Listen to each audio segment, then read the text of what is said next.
President Donald ട്രംപിന് തിരിച്ചടി. ജന്മാവകാശ പൗരത്വം നിർത്തലാക്കണമെന്ന ഉത്തരവ് കോടതി തടഞ്ഞു. ഉത്തരവ് ഭരണഘടനാ ലംഘനമെന്ന് മേരിലാൻഡ് കോടതിയും വിധിച്ചു. ഇത് രണ്ടാം തവണയാണ് ഈ തീരുമാനത്തിനെതിരെ കോടതി വിധിയുണ്ടാകുന്നത്.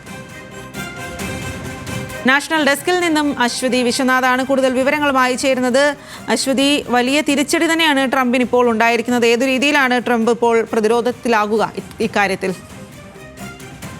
സ്വാതി, തീർച്ചയായും ട്രംപ് അധികാരത്തിൽ, അമേരിക്കൻ പ്രസിഡന്റായ ഡൊണാൾഡ് ട്രംപ് അധികാരത്തിൽ വന്ന് പ്രഖ്യാപിച്ച കാര്യങ്ങൾ പ്രധാനമായിരുന്നു ജന്മാവകാശ പൗരത്വം നിർത്തലാക്കുമെന്നുള്ളത്.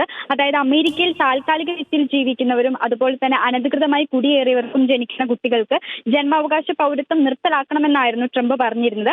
എന്നാൽ ഇപ്പോൾ ജന്മാവകാശ പൗരത്വം നിർത്തലാക്കണമെന്ന ഉത്തരവ് തടഞ്ഞുകൊണ്ട് മേരിലാൻഡ് കോടതി വിധി പ്രസ്താവിച്ചിരിക്കുകയാണ്.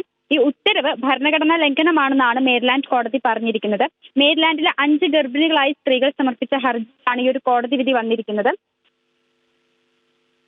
US ജനിക്കുന്ന എല്ലാ കുട്ടികൾക്കും പൗരത്വം ഉറപ്പു നൽകുന്നത് US ഭരണഘടനയുടെ 14ാം ഭേദഗതിയാണ്.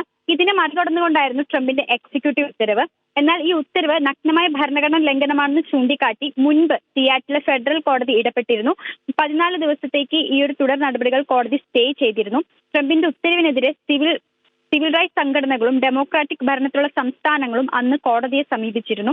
ഈ ഒരു പുതിയ ഉത്തരവ് പ്രകാരം അമേരിക്കൻ പൗരന്മാരുടെയും നിയമാനുസൃതം സ്ഥിരതാമസ അനുമതി ലഭിച്ചവരുടെ മക്കൾക്ക് മാത്രമേ പൗരത്വം ലഭിക്കുകയുള്ളൂ.